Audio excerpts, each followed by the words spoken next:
everyone, I'm Tara, and I will be showing you how to integrate visual arts and music, or sound art, into the science curriculum by making kazoos.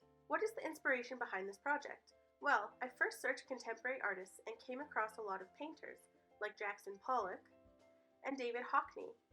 I wanted to see what else there was in the world of contemporary art and came across the term sound artists.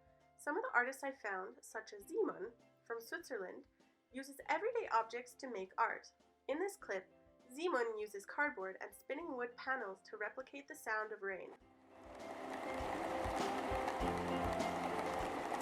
Sound art is closely linked with music, but typically involves using random objects and/or acoustic noises for art, whereas music usually involves musical tones, melodies, and/or lyrics. However, many people view sound art and music as interchangeable terms. I then found a blog called Buggy and Buddy, which had a tutorial to make kazoos out of toilet paper rolls.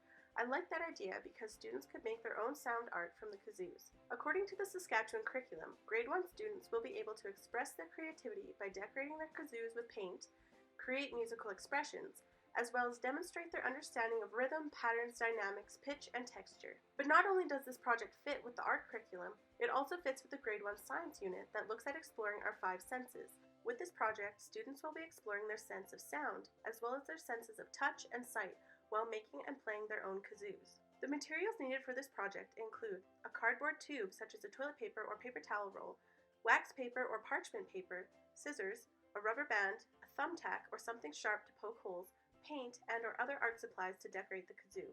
First, you will start by decorating the roll with paints, markers, and/or other art supplies. Once that is dry, you will cut a small square of parchment or wax paper and secure it over one end of the roll with an elastic band. Then, pierce the paper with a thumbtack or pointy object to make a bunch of holes. Finally, practice making sounds into the kazoo. It should make a vibration noise that sounds like a real kazoo.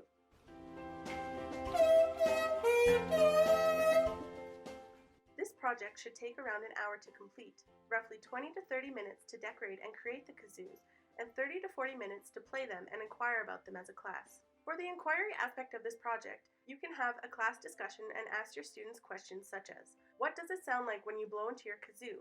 Can you make high noises and low noises in it? Can you make a quiet noise in the kazoo? What about a loud one?